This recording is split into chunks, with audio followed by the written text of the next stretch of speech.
yang bertanggung jawab terhadap ketuhanan yang Maha Esa, hukum seadil-adilnya. Berasa menang, berasa menang kagak. Hakim nggak mungkin mutusin kau menang, enggak lah. Apa dikasih kesempatan sama residivis? Nggak boleh. Pelanggar hukum, apalagi residivis. Nggak boleh. Ini adalah presiden buruk bagi Republik ini. Marahnya nggak bener-bener ya, nggak kayak kemarin kan? Ya udah nggak apa-apa. Langsung keluar penetapan aja ditolak, gitu loh maksudnya. Tolak aja yang mulia. Siapa sih mereka ini? Macam hebat kali pun, ya kan? Ya kan? Nggak pasti datang. Saya yakin Pak Jokowi datang, ya. Bukan berani besar, terlalu besar Roy Suryo. Kalah Ade Darmawan ketika kemudian dinyatakan ijazah Bapak Insinyur Joko Widodo palsu. Itu masa lalu, ya itu masa lalu gitu loh. Artinya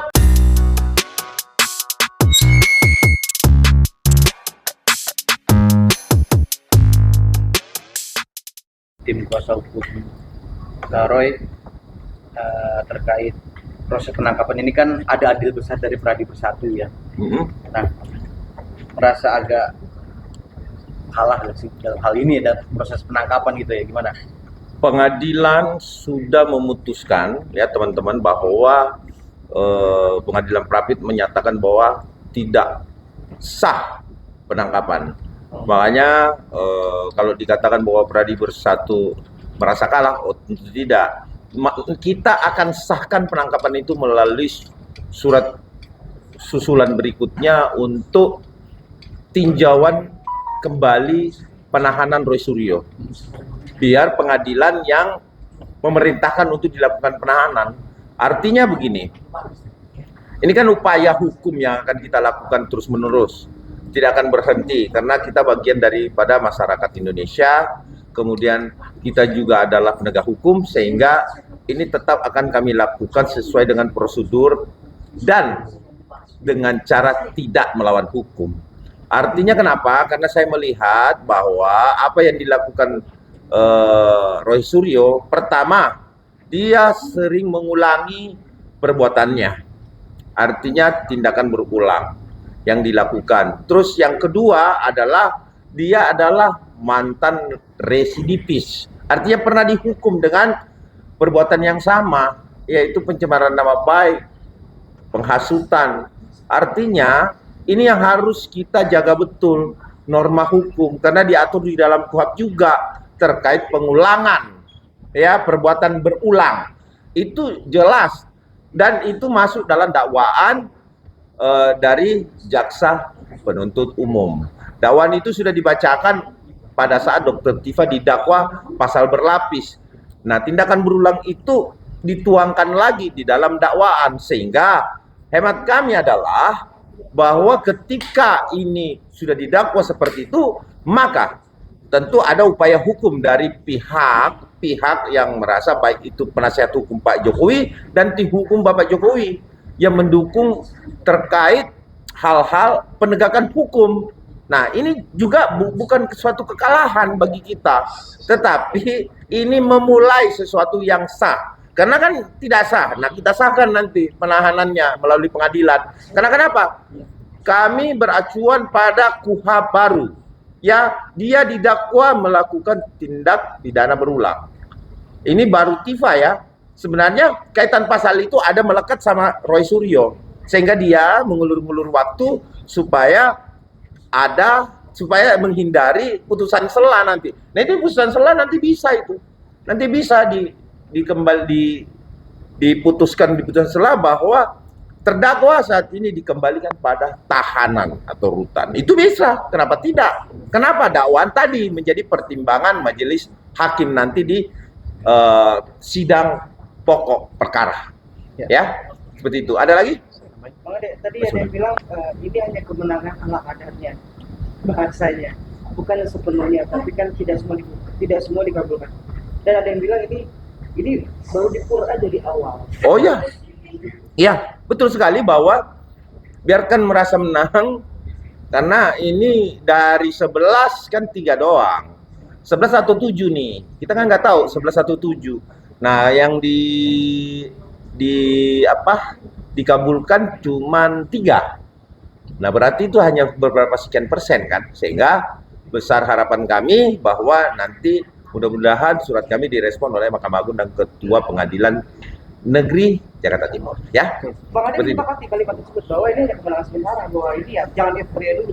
Ya memang ini karena ini bukan putusan yang ingkrah, ini prapit, yaitu menggugurkan 3 administrasi sekaligus.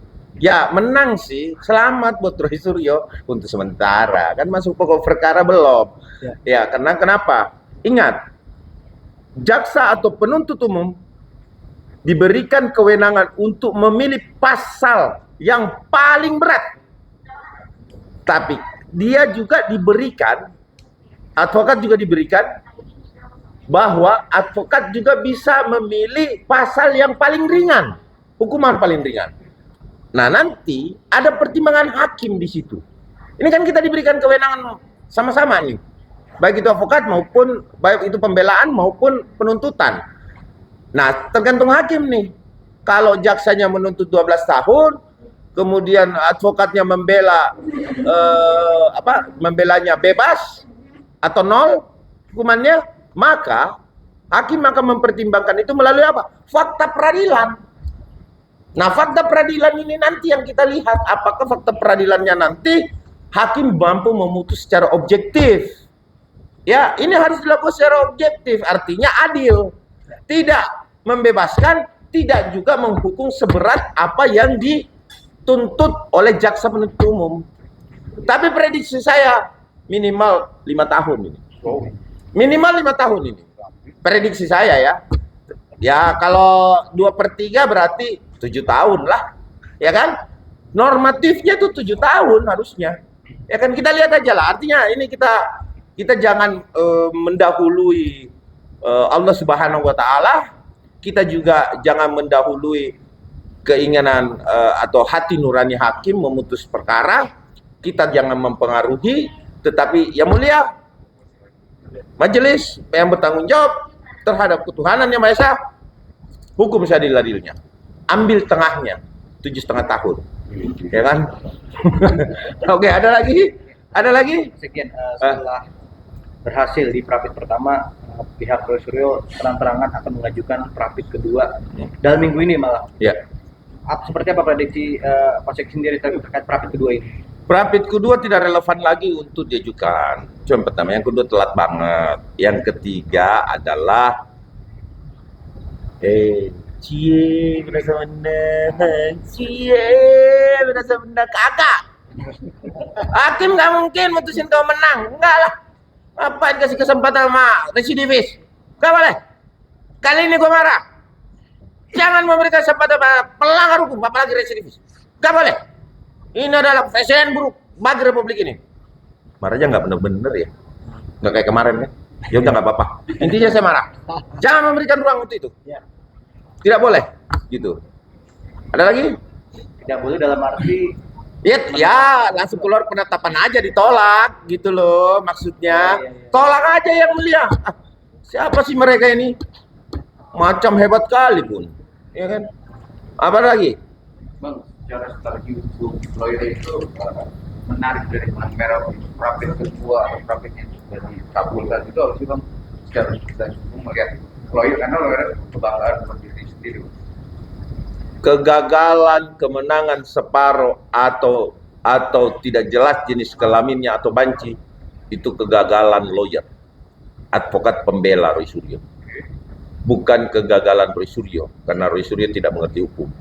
Jadi yang gagal adalah Refli Harun dan kroni-kroninya. Saya tidak perlu mengomentari itu, tetapi kegagalan itu terletak pada advokat. Kalah menang itu advokat. Jadi kalau nanti ini ditolak atau nanti dia dihukum 7,5 tahun, itu murni kegagalan dari seorang penasihat hukum. Itu bergeser dengan kasus pidananya. Iya, dalam pokok perkara itu pasti kalau terjadi hukuman yang berat, maka ini adalah kegagalan seorang advokat. Bukan kegagalan sistem, tetapi fakta dan bukti yang menyatakan bahwa dia harus dihukum berat. Kenapa? terfakta di pengadilan, dan ini akan terfakta. Kami melihat ini akan terfakta. Walaupun dalam praktek ini dikabul, bisa nggak nanti berargumentasi pembelaan diri di pengadilan oleh Rasulullah? Bisa saja argumen silakan, pembuktian silakan. Ya intinya mudah-mudahan dia mampu menciptakan UGM yang baru. Ya kan? Ada UGM yang baru dengan universitas UGM yang lain. Ada 2 UGM yang menyatakan, UGM yang satu menyatakan palsu, yang satu menyatakan asli. Itu baru jadi pertimbangan hakim. Ya kan? UGM swasta, UGM negeri gitu. Jadi ciptakan dulu itu sama dia. Tapi kan propaganda masyarakat kan juga bertanya-tanya. Nggak bisa masyarakat tahu. Masyarakat Indonesia cerdas bahwa sebenarnya yang bisa menyatakan asli atau palsu adalah Universitas Gadjah Mada yang negeri. Nggak tahu kalau dia menciptakan yang palsu nanti. Begitu. Bang, sudah dijawab oleh kuasa hukumnya yang telah bertemu Pak Jokowi dan siap akan datang permintaan oleh Dr. Iva ingin Jokowi-nya datang. Nah, Abang menanggapi ini? Nggak usah datang lah. Nggak usah lah. Kenapa? Kenapa saya bilang nggak usah? Ya karena sidangnya begini-begini aja. Nggak seru nih. Ya kan? Nggak pasti datang. Saya yakin Pak Jokowi datang. Ya, ada tambahan? Tambahan. Tadi ada pertanyaan tadi kan yang menyatakan bahwa seolah Pradi kalah gitu. Iya.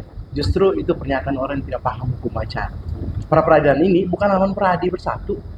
Ya, kami sebagai organisasi advokat tugasnya adalah mengawal agar proses hukum berjalan baik dan benar dan transparan.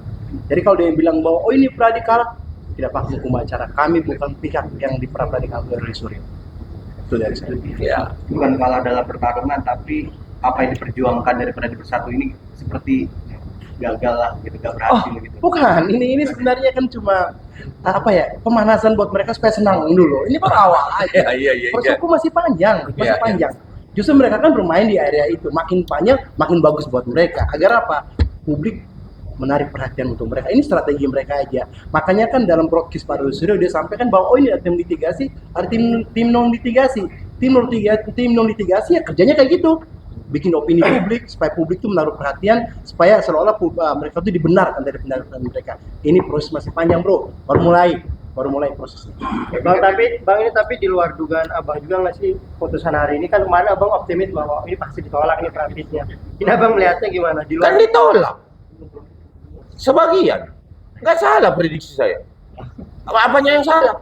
Dengan 3 dinyatakan tidak sah penangkapan, penahanan, penggeledahan. Apakah itu kemenangan? Bukan dong.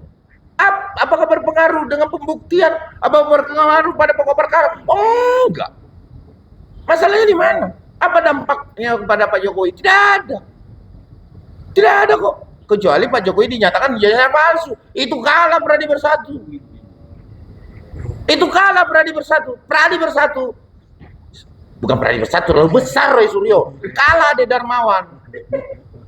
Kalah Ade Darmawan ketika kemudian dinyatakan ijazah Bapak Insinyur Joko Widodo palsu. Tetapi kalau penahanan, penangkapan, penggeledahan tidak sah administrasi. Itu yang pertama. Yang kedua ya yang perlu ditanamkan di sini bahwa itu sudah berlalu, coy. Itu sudah berlalu. Ya kan? Masa lalu itu masa lalu. Masa lalu. Ya itu masa lalu gitu loh. Artinya ada yang menyatakan bahwa itu masalah lu.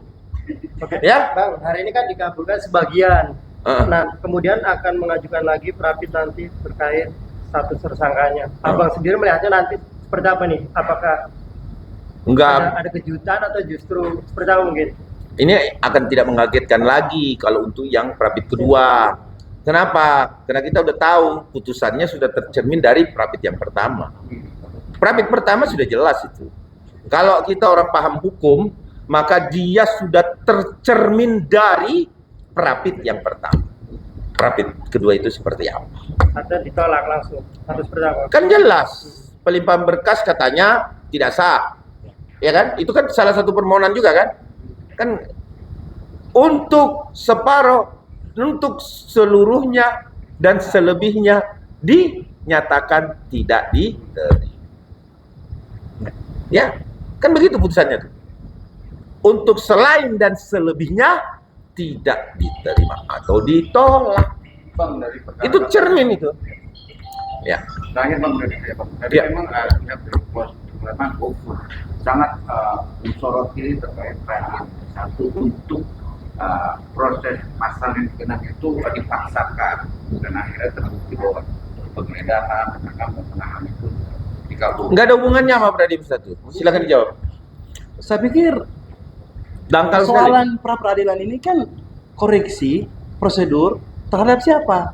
Terhadap kepolisian, bukan terhadap Pradi Bersatu. Tidak relevan dengan Pradi Bersatu. Dia salah, dia paham, dia tuh salah cari lawan gitu loh. Karena kan kami bukan pihak yang dalam pra peradilan Pak Roy Suryo.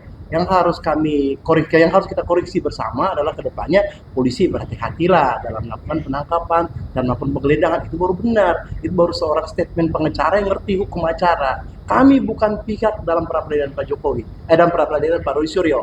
Ya, sekali lagi saya sampaikan, kalau dibilang bahwa Pradi kalah, dia nggak paham tentang hukum acara. Kami bukan pihak dalam pra peradilan Pak Roy Suryo. Bang Pradi Bersatu itu dianggap banyak mengintervensi agar Roy Suryo itu ditahan kan. Itu penegakan hukum.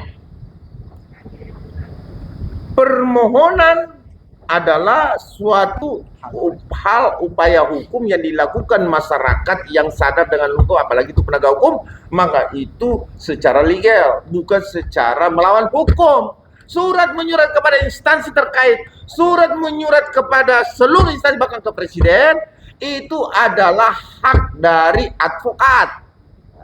Hak dari penegak hukum. Bila melihat ada hukum yang tidak bersesuaian, masa ada mantan narapidana atau residivis kemana-mana? Iya kan, belum pernah terjadi, cuma di Republik ini aja. Ya wajar ketika kemudian seorang penegak hukum mengatakan bahwa ini harus dilakukan penahanan.